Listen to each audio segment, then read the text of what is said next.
So today we're going to be going over how to interpret ABGs, arterial blood gas. First thing that you need to know are your values. So normal pH is between 7.35 to 7.45. Bicarb normal is 22 to 26. Partial pressure of carbon dioxide is 35 to 45. And that's what I'm going to focus on right now to make it simple.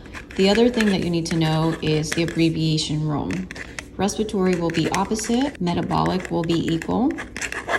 That means that I'll explain that in a few. We have someone with a pH of 7.33 and partial pressure of carbon dioxide is 48 and bicarb is 25. So what is this patient in? Well, first let's figure out, is this going to be acidosis or alkalosis? So again, 7.35 to 7.45 is normal range, and this is trending in that direction. So they're in acidosis. So that's the first thing. We know it's blank, acidosis.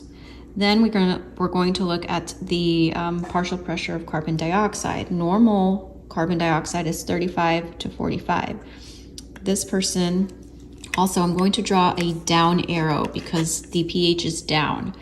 Now the carbon dioxide is up because normal is up to 45 and this is 48. So this is up. So already we see that the arrows are trending in opposite directions. So this is going to be respiratory acidosis, but let's take a look at the bicarb. The bicarb is 25, it's within range. The bicarb is a basic substance, whereas carbon dioxide is acidic, just FYI, so that you know that. This is elevated, it's going to be alkalosis. But anyways, for this situation, it's respiratory acidosis. Because again, think of Rome, respiratory is opposite, arrows are pointing in opposite directions.